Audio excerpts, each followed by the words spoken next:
സ്വകാര്യമായ നിമിഷങ്ങളിൽ അള്ളാഹുവിനെ ഓർത്തുകൊണ്ട് തിന്മകൾ കാണാതെ, തിന്മകൾ കേൾക്കാതെ, തിന്മകൾ ചെയ്യാതെ, തിന്മകൾ ആസ്വദിക്കാതെ മാറി നടക്കാൻ നിന്റെ കൽബിന് ശക്തിയുണ്ടോ? നീയാണ് ആധുനിക ലോകത്തെ ഏറ്റവും കരുത്തനായ യുവാവ്. നീയാണ് 2026 ഏറ്റവും കരുത്തയായ പെണ്ണ്.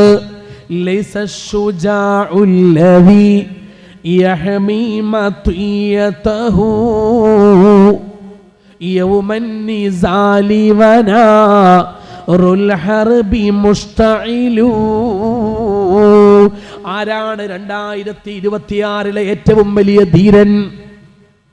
ഒരു യുദ്ധം ഉണ്ടാക്കി ആ യുദ്ധക്കളത്തിലേക്ക് എടുത്തു ചാടി ആയിരക്കണക്കായ ശത്രുക്കളെ, അവരുടെ കഴുത്തുകളെ കരിയില പോലെ പാറിപ്പറത്തുന്ന ഒരു യോദ്ധാവാകുന്നത് കൊണ്ട് പഴയ കാലത്ത് നിനക്ക് ഏറ്റവും വലിയ ധീരനാവാമായിരുന്നു.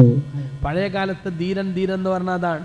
രണാങ്കണത്തിലേക്ക് എടുത്തു ചാടുക, ശത്രുക്കളോട് ധീരമായി പോരാടുക. വമ്പൂറ്റ ഹംസ റളിയല്ലാഹു ചാടി തംബിയസ്വദിൽ മാറേടാ വള്ളർ നബി മഹമൂദർ ഹൗലീന്ന് വെള്ളം കുടിക്കുന്നു നാരേടാ. ഇത് പഴയ കാലത്തെ ധീരന്മാരുടെ കഥയാ. ആധുനിക ലോകത്ത് ഒരു യുദ്ധം ചെയ്യാൻ ധീരതയുടെ ആവശ്യമില്ല. ഇപ്പൊ ബെഞ്ചമിൻ നെതന്യാഹു ഇസ്രായേലിലെ ഏതോ ഭൂഗർഭ അറയിൽ ഇരുന്നു കൊണ്ട്, ഏതോ ബങ്കറിന്റെ ഉള്ളിൽ ഒളിച്ചിരുന്നു കൊണ്ട് പാലസ്തീനികളായ ലക്ഷക്കണക്കിന് ആളുകളെ കൊന്നു. അയാള് ധീരനാണോ? അയാളെ ധീരൻ എന്ന് വിളിക്കാൻ കഴിയോ? ആധുനിക ലോകത്ത് ആളെ കൊല്ലുന്നവനെ ധീരൻ എന്ന് വിളിക്കാനാവില്ല. അതിന് ധീരതയുടെ ആവശ്യമില്ല. ആധുനിക ലോകത്തെ കരുത്തൻ, ആധുനിക ലോകത്തെ ധീരൻ എന്ന് പറയുന്നത് സ്വകാര്യമായ നിമിഷങ്ങളിൽ പോലും, ഒറ്റക്കിരിക്കുന്ന നേരത്ത് പോലും അള്ളാനെ ഓർത്തുകൊണ്ട് തെറ്റുകളിൽ നിന്ന് മാറി നടക്കുന്നവനാ. അള്ളാഹു ആ ശക്തി നമുക്കെല്ലാവർക്കും പ്രദാനം ചെയ്യട്ടെ. ലാകിൻ ഗഫതൻ ഗല്ലതർ ഫൻ ഔസനാ ബസ്വറ അനിൽ ഹറാമി ഫദാ കൽ ഫാരിസുൽ ബത്ലൂ.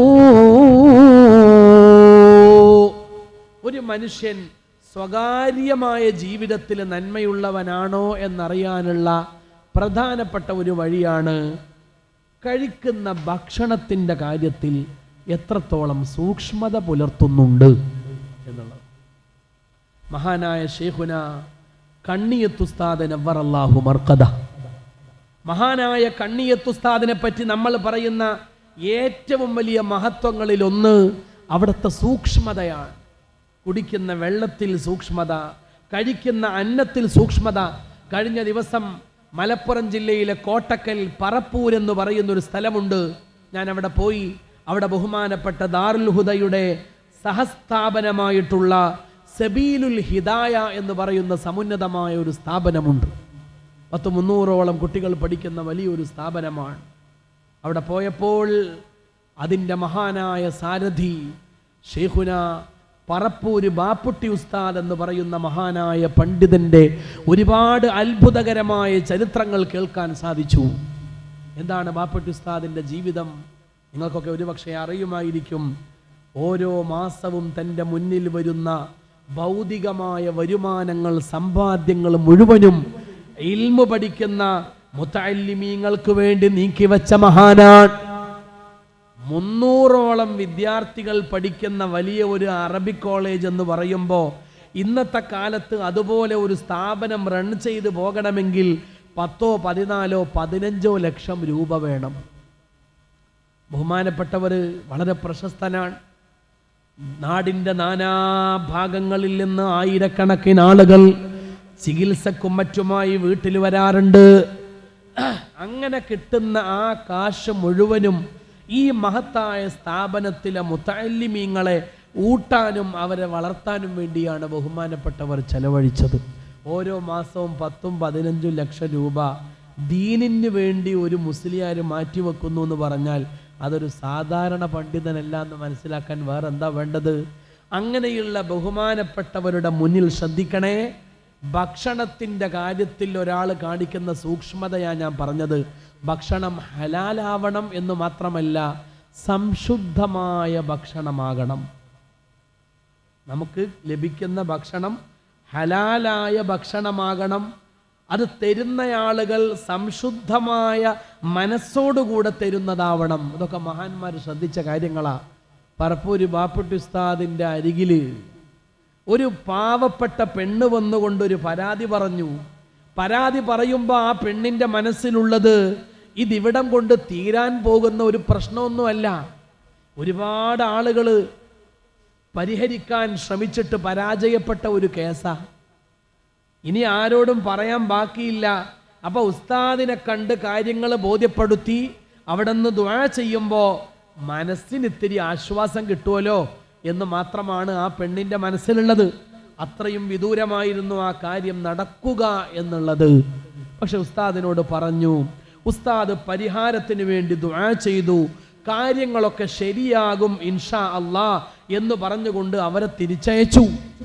അത്ഭുതകരമെന്ന് പറയട്ടെ, ബഹുമാനപ്പെട്ടവരുടെ വാക്കുപോലെ ലൗ അഖ്സമ അലല്ലാഹി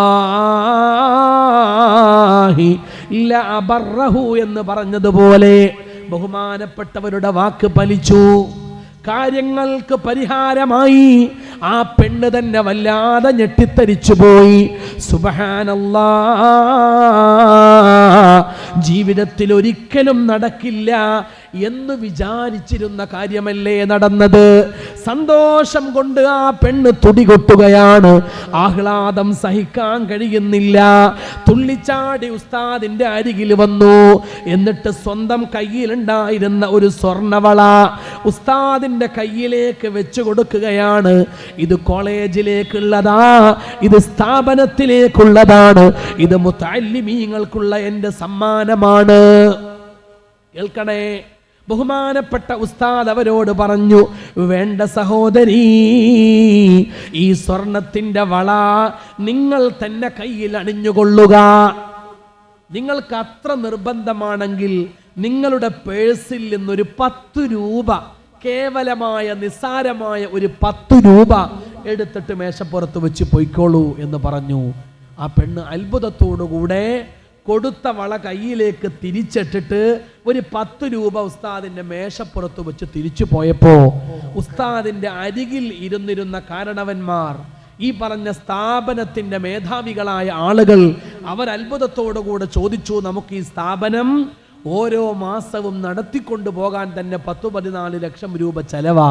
മാത്രമല്ല ഒരുപാട് പുരോഗമനപരമായ നിർമ്മാണാത്മകമായ കാര്യങ്ങൾ ഇവിടെ വേറെയും നടക്കാനുണ്ട്.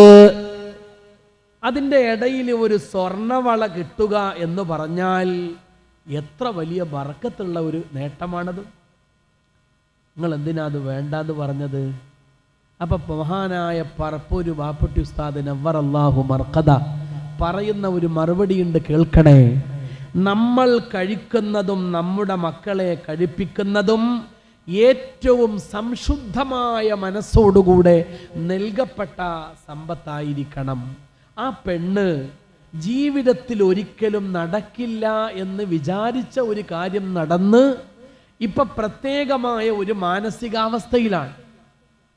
സന്തോഷം കൊണ്ട് തുള്ളിച്ചാടുന്ന അവസ്ഥയാ. ഈ സമയത്ത് ഒരു പക്ഷേ താൻ പാർക്കുന്ന വീട് വരെ നമുക്ക് എഴുതി തരാൻ തയ്യാറാവും. തൻ്റെ വസ്തുക്കൾ മുഴുവനും എഴുതി തരാൻ തയ്യാറാവും. ശരീരത്തിലുള്ള സ്വർണം മുഴുവനും എഴുതി തരാൻ തയ്യാറാവും. പക്ഷേ 1-2 മാസം കഴിഞ്ഞാൽ ഈ അത്ഭുതവും ഈ സന്തോഷവും ഒക്കെ വിട്ടുപോയാൽ ഒരു പക്ഷേ ആ പെണ്ണ് ചിന്തിക്കാൻ സാധ്യതയുണ്ട്, സ്വർണ്ണമൊന്നും കൊടുക്കേണ്ട ആവശ്യം ഉണ്ടായിരുന്നില്ല, 1000-2000 രൂപ കൊടുത്ത് ഉസ്താദിനെ സന്തോഷിപ്പിച്ചാൽ മതിയായിരുന്നു.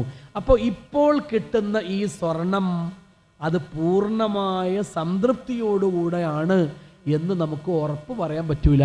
ഇപ്പൊ സന്തോഷം കൊണ്ട് ഉന്മാദാവസ്ഥയിലുള്ള ഒരു പെണ്ണാണ് വന്നത്.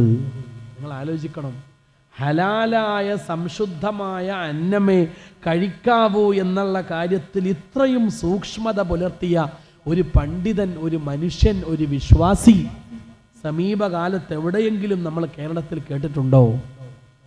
ബഹുമാനപ്പെട്ട സമസ്തയെ നയിച്ച, ഈ ഉമ്മത്തിനെ നയിച്ച മഹാന്മാരായ പണ്ഡിതന്മാരുടെ ജീവിതത്തിൽ നിന്ന് നമ്മൾ പഠിക്കേണ്ടുന്ന പാഠങ്ങളാണ്. അല്ലാഹു തആല തൗഫീഖ് നൽകട്ടെ.